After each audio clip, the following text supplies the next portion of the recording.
கிறிஸ்துவுக்குள் அன்பானவர்களே, இயேசுவின் அன்பின் நாமத்தில் உங்களை வாழ்த்துகிறேன். இன்றைக்கு உங்கள் மத்தியிலே மறுபடியும் நான் உங்களுடைய வீட்டுகளுக்கு இப்படியாய் இந்த சேனல்ல வர கர்த்தர் கொடுத்த கிருபைகளுக்காக கர்த்தரை நான் ஸ்தோத்திரிக்கிறேன். கர்த்தர் நல்லவராய் இருக்கிறார். ஆமென், ஹல்லேலூயா. சோ இன்றைக்கு கர்த்தருடைய போஜனம் நாங்கள் வாரத்தின் முதலாம் நாளிலே அப்படி என்றால் முதல் வாரத்தில் சபைகளிலே நாங்கள் என்ன பண்றோம்? கர்த்தருடைய போஜனத்தை எடுக்கிறோம். இன்றைக்கு அந்த கர்த்தருடைய போஜனத்தை சுவிசேஷங்களிலே எழுதப்பட்டதும் அடுத்தது தேவனுடைய நிருப புஸ்தகத்தில் எழுதப்பட்ட ரெண்டையும் நாங்கள் கவனிக்க போகிறோம். இந்த ரெண்டு இடத்துல இது எழுதப்பட்ட காரியங்களை நாங்கள் தெரிந்து கொள்ள போகிறோம். சாதாரணமா நான் சின்ன வயதா இருக்கும் பொழுது, ஒரு சிறிய பையனா இருக்கும்போது என் ஸ்கூல் போகிற வழியில ஒரு கிறிஸ்தவ சபை இருந்தது. நான் அப்படியாய் போகும்போது அதுக்குள்ளே போனேன். உள்ளே போகும்போது எல்லாருக்கும் இந்த அப்பத்தையும் அவங்க கொடுத்து கொண்டிருந்தாங்க. இப்போ நான் எனக்குள்ள ஒரே ஒரு இது, என்னத்தை கொடுக்குறாங்க, அது என்ன என்று சொல்லி இந்த வாலிப நாட்களே தெரியாமல் என்ன பண்ணேன், நானும் போயில லைன்ல நின்ற உடனே அந்த போதகர் என்ன பண்றாரு, அந்த அப்பத்தை எடுத்து என் வாயில வைத்தார். அது ஒரு சப்புன்னு இருந்தது, ஒரு புளி இல்லாத இருந்தது. நான் இது ஒன்றும் இல்லை என்று சொல்லி ஸ்கூலுக்கு போயிட்டேன். அப்புறமா நான் திருமணமாய் நான் கிறிஸ்தவனான பிறகு அந்த காரியங்களை தெரிந்து கொள்கிறது மிகுந்த ஒரு சந்தோஷம். கர்த்தருக்கு ஸ்தோத்திரம். அதனால இன்றைக்கு கர்த்தருடைய போஜனத்தை பண்ணுகிற நாங்கள் அதில் அடங்கி இருக்கிற தேவனுடைய கிருபைகளை நாங்கள் தெரிந்து கொள்ள போகிறோம். லூக்கா எழுதின சுவிசேஷம் 22ஆம் அதிகாரத்தில் நாங்கள் பார்க்கும்போது லூக்கா 22, 1 கொரிந்தியர் 11ஆம் அதிகாரம், இது ரெண்டிலையும் ஒரே வார்த்தை சொல்லப்படுகிறது. என்ன வார்த்தை என்று சொன்னா, இயேசு அப்பத்தை எடுத்து ஸ்தோத்திரம் பண்ணி பிட்டு சீஷரிடத்தில் கொடுத்தார். இதை வாங்கி புசியுங்கள், இது உங்களுக்காக பிக்கப்படுகிற என்னுடைய சரீரம். போஜனம் பண்ண பிறகு அவர் அப்படியே பாத்திரத்தை எடுத்து, இது உங்களுக்காக சிந்தப்படுகிற என்னுடைய புதிய உடன்படிக்கையின் ரத்தம் என்று சொல்லுகிறார். கர்த்தருக்கு ஸ்தோத்திரம். அங்க பார்க்கும்போது இயேசு அப்பத்தை எடுத்து அது தன்னுடைய சரீரமாகவும், திராட்சை ரசத்தை எடுத்து அதை என்ன பண்றாரு, ரத்தமாகவும் கொடுக்கிறார். இது ரெண்டிலும் எழுதப்பட்டிருக்கிறது. ஆனா லூக்கா எழுதின சுவிசேஷத்துல இயேசு பஸ்கா நாட்கள், பஸ்கா பண்டிகை நாட்கள் வரும்போது சீமோனையும் யோவானையும் கூப்பிட்டு அந்த பஸ்கா கொண்டாடுகிற ஒரு இடத்தை எனக்கு ஆயத்தப்படுத்துங்கள் என்று சொல்லுகிறதாக நாங்கள் வேதத்தில் வாசிக்கிறோம். அப்போ அந்த இடத்துல அந்த பஸ்கா நாட்களில், பஸ்கா பண்டிகை நாட்களில் அப்படி என்று சொன்னா, பஸ்கா என்பது அன்றைக்கு இயேசு சீஷர்களுக்கு சொன்னது, அவர் தன் சீஷரோட கடைசி நாளா அது சாப்பிடுறார். கடைசி போஜனம், ஆண்டுடைய கடைசி போஜனம், லாஸ்ட் சப்பர்ன்னு சொல்லுவாங்க. ஆனா பஸ்கா என்பது எகிப்திலிருந்து ஆரம்பித்தது. கிட்டத்தட்ட 13th centuryல ஆரம்பிக்கப்பட்டது. கர்த்தருக்கு ஸ்தோத்திரம். பஸ்கா என்பது இன்றைக்கும் இஸ்ரவேல் என்ன பண்றாங்க, கொண்டாடுறாங்க. உதாரணமாக நீங்கள் பார்ப்பீங்கன்னு சொன்னா, இந்த மாசம் விசேஷமா மார்ச் 27ஆம் தேதி பஸ்காவை அவர்கள் கொண்டாடுகிறார்கள். ஏப்ரல் 4ஆம் தேதி அவர்கள் என்ன பண்றாங்க, அந்த புளிப்பில்லாத பண்டிகையை முடிக்கிறாங்க. பஸ்காவில் ஆரம்பித்து புளிப்பில்லாத பண்டிகையில முடிக்கிறாங்க. கர்த்தருக்கு ஸ்தோத்திரம். அப்படி என்று சொன்னா யூதருடைய 7 பண்டிகைகளில் 2 பண்டிகைகளை அந்த நாட்களில் நிறைவேறுகிறது. கர்த்தருக்கு ஸ்தோத்திரம். கவனிப்போம்.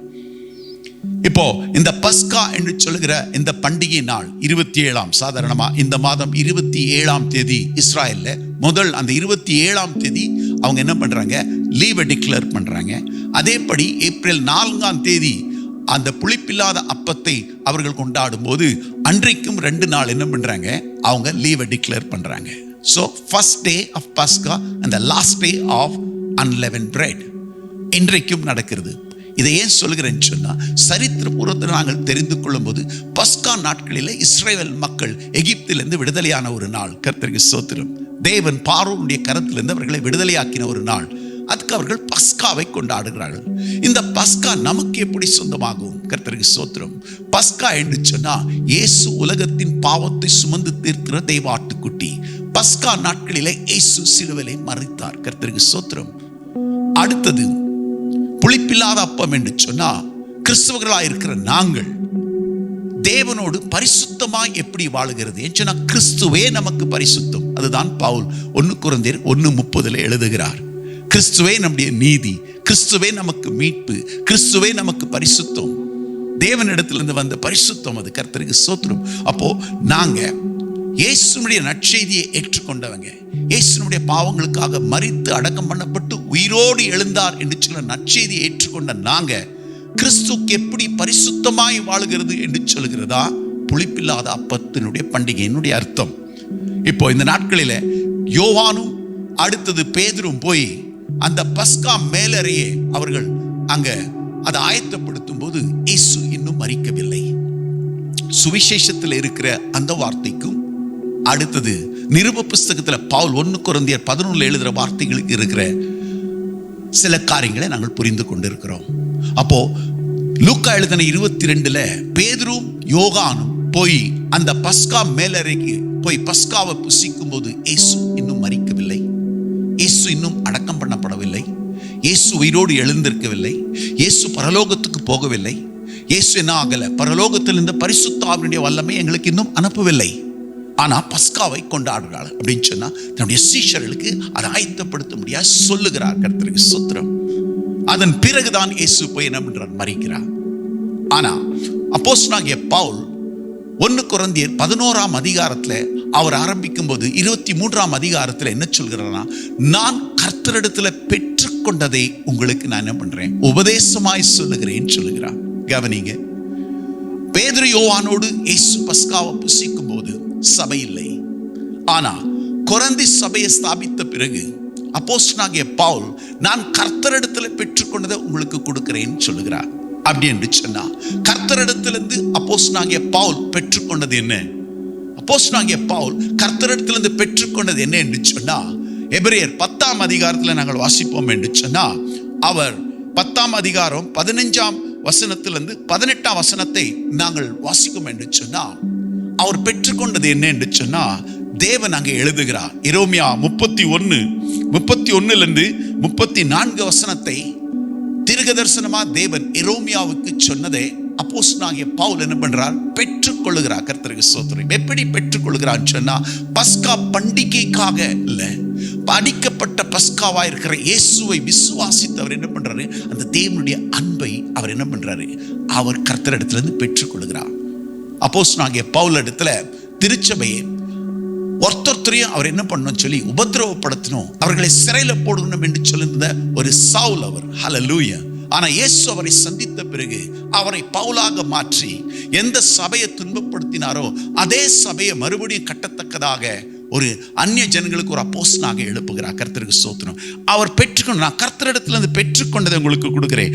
அவர் எபிரேயர் 10:15 சொல்லும்போது அந்த அவர் சொல்லுகிற அந்த வார்த்தை என்னச்சுன்னா, நான் என்னுடைய கட்டளைகளை அவருடைய இருதயங்களில வைப்பேன். கர்த்தருக்கு ஸ்தோத்திரம். அவ்வளவு அருமையான வார்த்தை. தேவனுடைய கட்டளைகள் தேவனுடைய இருதயத்தில் வைத்திருக்கிற அவருடைய வார்த்தைகள் சொன்னா, அவருடைய கட்டளை சொன்னா அவருடைய அன்பு நம்முடைய இருதயத்தில் வைத்திருக்கிறாராம். அதை அவருடைய இருதயத்தின் மீது எழுதுவேன். கர்த்தருக்கு ஸ்தோத்திரம். ஹல்லேலூயா. எப்படி தேவனை அன்பு கூற வேண்டும், எப்படி மற்றவர்களை அன்பு கூற வேண்டும், நாங்கள் எப்படி அன்பின் கனிகளை கொடுக்க வேண்டும் என்று சொல்லுகிற காரியங்களை தேவன் நமக்குள்ள வைத்திருக்கிறார். அப்படி என்று சொன்னா இதை புசிக்கிறவங்க நாங்க மாம்சத்துல புசிக்க கூடாது. கர்த்தருக்கு ஸ்தோத்திரம். ஏன் என்று சொன்னா நாங்க அந்த மாம்ச கனிகளை கொடுக்காமல் ஆவியின் கனிகளை நிரம்பி இருக்கத்தக்கதாக தேவன் என்ன பண்ணியிருக்கிறார், அந்த அன்பை நமக்கு வெளிப்படுத்தி இருக்கிறார். கர்த்தருக்கு ஸ்தோத்திரம். ஹல்லேலூயா. சகோதர சகோதரி, இப்போ பவுல் பெற்றுக்கொண்டது என்ன? அடுத்தது 3ஆம் காரியம் சொல்லுகிறார், நான் அவருடைய பாவங்களை என்றைக்கு நினைவே I will remember their sin no more அப்படின்னு தான் சொல்றாரு. தேவன் நம்ம பாவங்களை நினைவு கூறவில்லை. கர்த்தருக்கு ஸ்தோத்திரம். சகோதர சகோதரி, நான் சில நேரங்களில் பார்ப்பேன், ஜனங்கள் அந்த அப்பத்தை திராட்சை ரசத்தை எடுக்கும்போது பாவங்களை அறிக்கையிடுறாங்க. நோ, நாங்கள் அப்படி செய்யக்கூடாது. அப்படி என்று சொன்னா நமக்கு அந்த உடன்படிக்கை குறித்து இன்னுமாய் தெரியவில்லை. அந்த உடன்படிக்கை பாவங்களை அறிக்கை செய்ய நாங்கள் எடுக்கக்கூடாது. அந்த அப்பத்தை நாங்கள் பாவத்தை அறிக்கையிட நாங்க ஒரு புது மனுஷங்களா ஆயிருக்கிறோம். கர்த்தருக்கு ஸ்தோத்திரம். அந்த பாவ சுபாவம் நமக்குள்ள இல்ல. கிறிஸ்து நம்முடைய பாவங்களுக்காக மரித்தார். அவர் தான் அந்த பஸ்கா. ஹல்லேலூயா. சோ அந்த பஸ்காவை ஆரம்பித்தது காரணம் என்னன்னு, இயேசு என் பாவத்துக்காக மரி, அதை நாங்க நினைவு கூர்றோம். அவர் அப்பத்தை எடுத்து ஸ்தோத்திரம் பண்ணி பிட்டு அவருடைய கரத்துல கொடுத்தார். அப்போ அந்த அப்பம் பிடும்போது கர்த்தருக்கு ஸ்தோத்திரம். சாதாரணமாக ஒரு ஊழியக்காரர் இப்படி ஆயிடுச்சுன்னா, இயேசு என்னை எடுத்து உடைக்கிறார். ஹல்லேலூயா. ஆமா, விசுவாச வாழ்க்கையில வாழ்கிறது அவ்வளவு சாதாரணமான காரியம் கிடையாது. நாங்கள் விசுவாசிகள் ஆகும்போது நம்முடைய சரீரத்தில் இருக்கிற அந்த பாவ இச்சைகள், நம்ம சரீரத்தில் இருக்கிற அந்த கண்ணின் ஆசைகள் ஒன்றொன்று நம்ம என்ன பண்ணும், உலகத்தின் பக்கம் கொண்டு போகும், உலக ரீதியில வாழ வைக்கும். ஆனா இயேசுவின் அன்பு என்ன பண்ணும், அந்த தூரமாயிருந்த நம்மளை தேவனிடத்துல மறுபடியும் சமீபமாய் கொண்டு வரும். அவருடைய அன்பு என்ன பண்ணும், நம்முடைய எல்லா பாவங்களை கழுவும். கர்த்தருக்கு ஸ்தோத்திரம். ஹல்லேலூயா. நான் என்ன சொல்ல வருகிறேன் சகோதர சகோதரியே, உனக்குள்ள தேவ அன்பு இருக்கு, உனக்குள்ள அந்த தேவனுடைய ஆவியின் வல்லமை இருக்கு. கர்த்தருக்கு ஸ்தோத்திரம். அதுதான் இந்த புதிய உடன்படிக்கையின் விசேஷமான காரியம். அப்போஸ்தலனாகிய பவுல் 1 கொரிந்தியர், இது ஏன் கொரிந்தி புஸ்தகத்துக்கு அவர் எழுதுகிறார்னு சொன்னா, 1 கொரிந்தியர் 5ஆம் அதிகாரம் நீங்கள் வாசித்து பார்ப்பீங்கன்னு சொன்னா, அதுல அவர் 8-9 வசனங்களை பார்க்கும்போது, நாங்கள் அந்த அப்பத்தை எப்படி புசிக்க வேண்டும் என்று சொன்னா, with sincerity and truth அப்படின்னு சொல்லுகிறார். நாங்கள் சின்சியரா இருக்கிறோமா? ட்ரூத்ஃபுல்லா வாழுகிறோமா? எங்க மனசாட்சி சொல்லும். எவ்வளவு சின்சியரா நாங்க ஜெபம் பண்றோம், எவ்வளவு சின்சியரா நாங்க சபைக்கு வரோம், எவ்வளவு சின்சியரா எங்க வைஃப் வீட்டில் இருக்கிறோம், எவ்வளவு சின்சியரா என் புருஷன் இடத்துல இருக்கிறோம். So we always produce that sincerity. Hallelujah. Yes. ஆம் சகோதர சகோதரியே, நாங்கள் உண்மையுள்ளவர்களா இருக்க வேண்டும். கர்த்தருக்கு ஸ்தோத்திரம். நம் ஆண்டவராக இருக்கிற இயேசு கிறிஸ்துவுக்கு நாங்கள் உண்மையுள்ளவர்களா இருக்க வேண்டும், மனுஷர்களுக்கு அல்ல. எங்களுடைய பாவத்தை மன்னித்த ஒரு ரட்சகர் அவர். ஹல்லேலூயா. ஒரு காலமும் நம்மளை பாவின்னு சொல்லி பார்க்கிற ஒரு தேவன் கிடையவே கிடையாது. கர்த்தருக்கு ஸ்தோத்திரம். அவர் அதை மன்னிச்சிட்டார், மறந்துட்டார், மூடிட்டார். கர்த்தருக்கு ஸ்தோத்திரம். ஆனாலும் நாங்கள் தவறு செய்து ஓடிக்கொண்டே இருக்கும்போது நம் வழியில மறுபடியும் நாங்கள் திரும்பி வரும்போது, எப்படி அந்த கெட்ட குமாரன் வந்த உடனே அவனுடைய அழுக்கு வஸ்திரங்களை எடுத்து போட்டு அவனுக்கு ஒரு செருப்பையும் மோதிரத்தையும் போட்டு மறுபடியும் அவனை தன் பிள்ளையாக அங்கீகரி அந்த அன்பு, கிறிஸ்துவின் அன்பு நம்மளை நெருக்கி ஏவ வேண்டும். கர்த்தருக்கு ஸ்தோத்திரம். சகோதர சகோதரியே, அப்போஸ்தலனாகிய பவுல் இந்த சபைக்கு எழுதும்போது, நான் கர்த்தரிடத்தில் பெற்றுக்கொண்டதை உங்களுக்கு மறுபடியும் எழுதுகிறேன் என்று சொன்னா, அவர் முதலாக கொரிந்தி சபைகளுக்கு எழுதி வரும்போது அவர் என்னத்தை எழுதுகிறார்? 3ஆம் அதிகாரம். இன்னும் சிறிய குழந்தைகளை போல இருக்கிறாங்க, ஆவிக்குரிய ரீதியில வளர்ச்சி கிடையாது, சண்டை எப்ப பார்த்தாலும். விசுவாசிகள் சண்டை போட்டுகிறது. நான் பவுலுக்கு சேர்ந்தவன், நான் அப்போஸ்தலனுக்கு சேர்ந்தவன், நான் இந்த பாஸ்டருக்கு சேர்ந்தவன். அந்த சபைக்கு சின்ன பிள்ளைகளா சண்டை போட்டு கொண்டு இருக்கிறாங்க. அடுத்தது 5ஆம் அதிகாரத்துல பயங்கர ஒரு விபச்சாரம் செய்கிறவங்க சபையிலுக்குள்ள இருக்கிறாங்க. அப்போஸ்தலனாகிய பவுல் அவர்கள் சொல்ல, அது புளித்த மாவு. அந்த புளித்த மாவோடு நீங்க என்ன பண்ணாதீங்க. பஸ்கா ஏற்கனவே நமக்கு அடிக்கப்பட்டிருக்கு. கர்த்தருக்கு ஸ்தோத்திரம். நினைவு கூர்ந்துங்க. Remember, not with the old leavened bread we should eat. நாங்க அந்த புளிப்பில்லாத மாவுனால் அப்படின்னு சொன்னா, நம்முடைய இருதயம் சுத்தமா இருக்க வேண்டும், பரிசுத்தமா இருக்க வேண்டும், நம்முடைய கண்கள் சுத்தமா இருக்க வேண்டும், நம்முடைய சரீரம் ஒவ்வொரு அவயங்களும் சுத்தமா இருக்க வேண்டும். கர்த்தருக்கு ஸ்தோத்திரம். சோ அப்போஸ்தலனாகிய பவுல் அவர் எழுதும்போது, நான் கர்த்தரிடத்துல பெற்றுக்கொண்டதை உங்களுக்கு கொடுக்கிறேன்னு சொல்றாரு. அவர் கர்த்தரிடத்துல பெற்றுக்கொண்டது நமக்கு கொடுக்கிறார். அந்த உபதேசங்களை நமக்கு கொடுக்கிறார். கர்த்தருக்கு ஸ்தோத்திரம். அந்த உபதேசங்களை கொடுத்த பிறகு அவர் சொல்ல, கர்த்தராக இருக்கிற இயேசு அப்பத்தை எடுத்து ஸ்தோத்திரம் பண்ணி பிட்டு தன் சீஷரிடத்துல கொடுத்து, இதை வாங்கி புசியுங்கள், இது உங்களுக்காக பிக்கப்படுகிற என்னுடைய சரீரம். ஹல்லேலூயா. ஆம் சகோதர சகோதரியே, அப்படி அவர் பாத்திரத்தை எடுத்து அவர் என்ன பண்றாரு? பாத்திரத்தை எடுத்து, இது உங்களுக்காக சிந்தப்படுகிற புதிய உடன்படிக்கையின் ரத்தம், இதை பானம் பண்ணும் போதெல்லாம் என்னை நினைவு கூறுங்கள். அப்போ இயேசுவின் சரீரத்தை நாங்கள் பானம் பண்ணும் போதெல்லாம், முதலாவது அவர் அடிக்கப்பட்ட ஆட்டுக்குட்டி, அவர் நம்மளுடைய பாவங்களுக்காக மரித்தவர். அடுத்தது நாங்கள் தேவனோடு நடக்கும்படியா அவர் என்ன ஆனாரு? பரிசுத்தமானார் நமக்காக. அப்போ அந்த பஸ்கான்றது பிறகு புளித்த மாவின் பண்டிகை ரெண்டும் கூடவே வருது. 7 நாட்கள் கொண்டாடுறாங்க. கர்த்தருக்கு ஸ்தோத்திரம். அப்படின்னு சொன்னா, அந்த பண்டிகை நாட்களிலே அவர்கள் புளிப்பில்லாத அப்பத்தை சாப்பிடுகிற 7 நாட்கள். ஹல்லேலூயா. சாதாரணமா நாங்க பார்க்கும்போது ஜனங்க என்ன பண்ணுறாங்க, அந்த 2 நாட்களில் என்று சொல்லி 40 நாட்கள் உபவாசத்துல போறாங்க. கர்த்தருக்கு ஸ்தோத்திரம். இந்த குறித்தெல்லாம் நாங்கள் விவரிக்க நேரம் இல்லை. சகோதர சகோதரியை என்ன சொல்லுகிறேன்னு சொன்னா, நீ இயேசுவை நினைவு கூறு, அவர் எவ்வளவு அன்பு கூர்ந்தார். ஹல்லேலூயா. ஆம் சகோதர சகோதரி, இயேசு ஒவ்வொரு நாளும் எங்களை நினைவு கூறுகிறார். என் பிள்ளை எப்படி இருக்கு, என் பிள்ளையினுடைய ஆரோக்கியம் எப்படி இருக்கு, என் பிள்ளை இந்த பூமியில எப்படி வாழுகிறது. வேதம் சொல்கிறது, உணர்வுள்ளவோ உண்டோ என்று சொல்லி தேவன் மேனத்திலிருந்து பார்க்கிறாராம். கர்த்தருக்கு ஸ்தோத்திரம். நீ உணர்வுள்ளவனா? அப்பா பிதாவே என்று சொல்லி அவரை நோக்கி கூப்பிடும் போது, என் ஆண்டவனே, என் தேவனே, இவ்வளவு நாள் ஆண்டவரே இந்த சரீரத்தை பாவத்துக்கு ஒப்பு கொடுக்காதபடி நீதிக்காய் ஒப்பு கொடுத்த வாழ கிருபை கொடுத்த என் தகப்பனே உமக்கு நன்றி. ஹல்லேலூயா. ஆம் சகோதர சகோதரி, அவரை நாங்கள் நினைவு கூற ஒரு நேரம், அவருடைய அன்பை நினைவு கூற ஒரு நேரம், அவருடைய சரீரம் எப்படி எல்லாம் பிக்கப்பட்டது என்று சொல்லி நாங்கள் நினைக்க நினைக்க நம்ம சரீரத்தில் ஒரு புது பலன் வரும். இந்த உயிர்த்தெழுந்த வல்லமை கடந்து வரும். சரீரத்தில் இருக்கிற பலவீனங்கள் நீங்கும். சிந்தனையில் இருக்கிற போராட்டங்கள் போகும். ஹல்லேலூயா. நமக்கு ஒரு சரீரம் ரொம்ப பலவீனமானது, சிந்தனை மாம்சமா இருக்கும்போது போராட்டக்கூடியது. இது ரெண்டும் நம்முடைய ஆவினால தெய்வ வசனத்தை வைத்து நாங்கள் தினந்தோறும் கழுவி கழுவி அவர்களை பரிசுத்தமா வைக்க தெய்வம் நமக்கு கிருபை கொடுக்கிறார். ஆம் சகோதர சகோதரி, நாங்கள் கிறிஸ்துவை நினைக்கும் போது, கிறிஸ்துவை நாங்கள் என்ன பண்ணும்போது, மற்றவர்களுக்கு சொல்லும் போது, நீங்கள் போய் அவர்களை பிரசித்தப்படுத்துங்கள் என்று சொல்லுகிறார். முதலாவது அப்போஸ்தலனாகிய பவுல் சபைக்கு எழும்போது அவரை நினைவு கூறுங்கள். இரண்டாவது, go and preach him. அவரை குறித்து மற்றவர்களுக்கு சொல்லுங்க, அவருடைய அன்பை சொல்லுங்க. கர்த்தருக்கு ஸ்தோத்திரம். ஆம் சகோதர சகோதரி, இந்த வாரம் எழும்பி போய் இயேசுவின் அன்பை குறித்து மற்றவர்களுக்கு சொல்.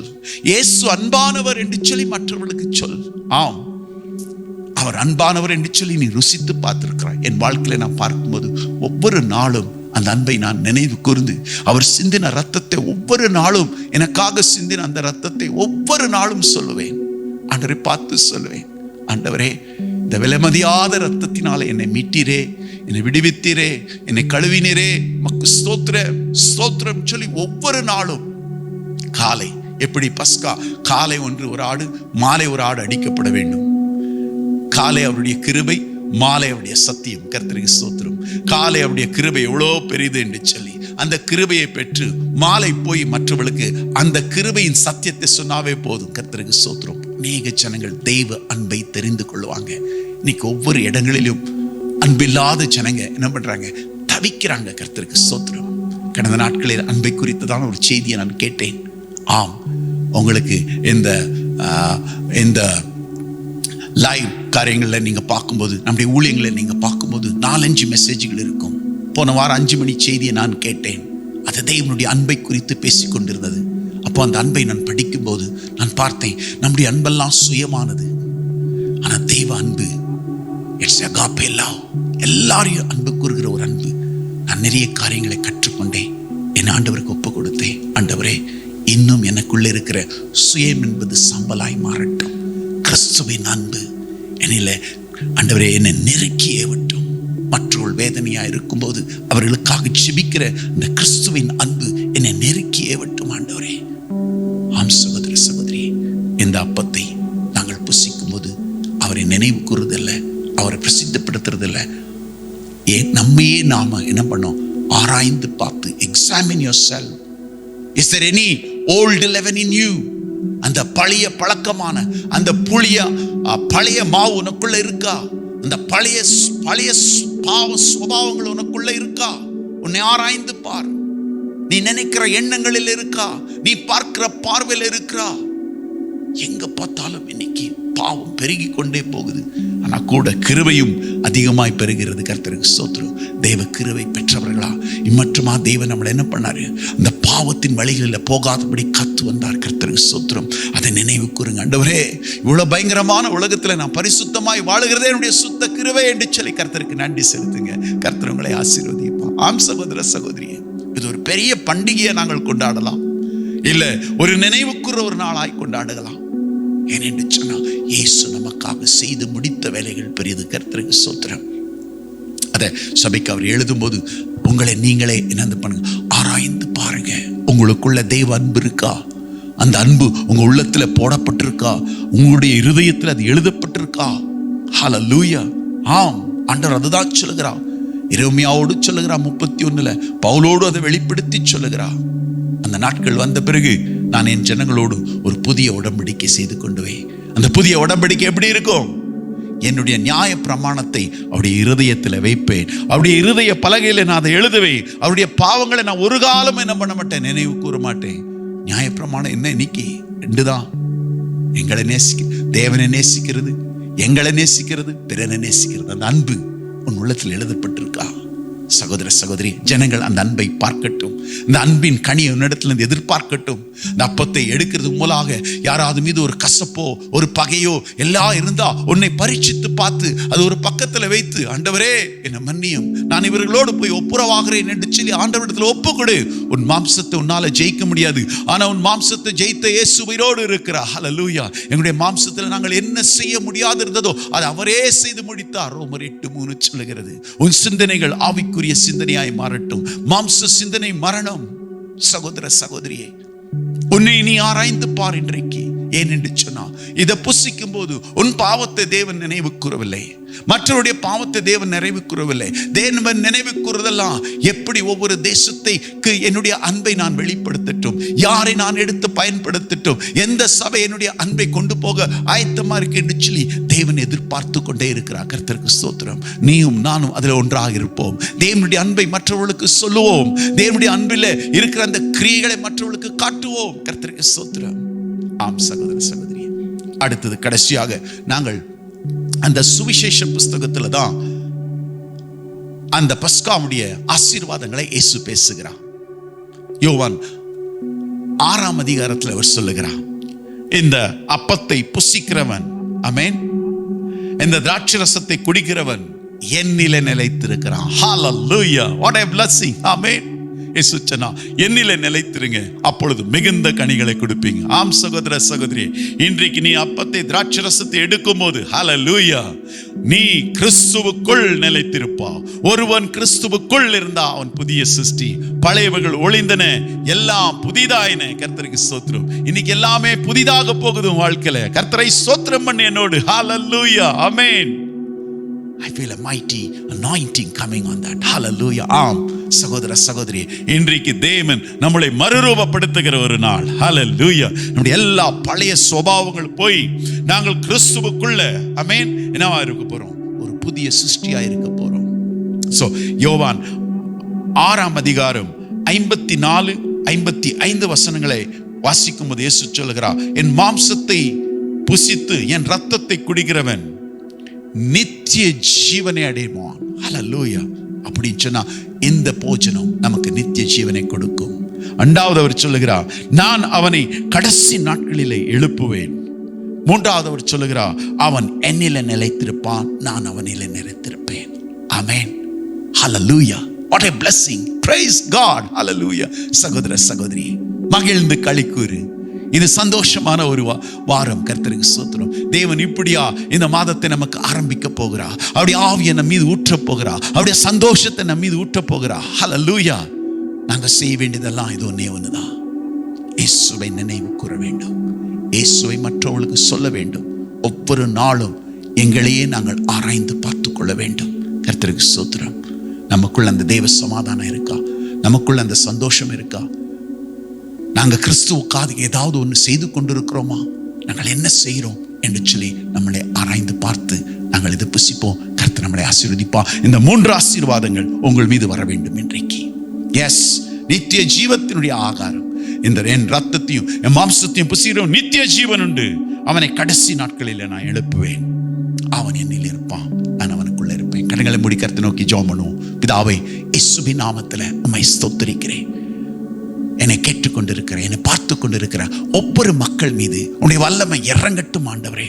ஒவ்வொரு வாழ்க்கையும் ஆண்டவரே நீ மறுரூபப்படுத்துவீராக. ஒவ்வொரு சிந்தனைகளை ஆண்டவரே மறுரூபமாக்குவீராக.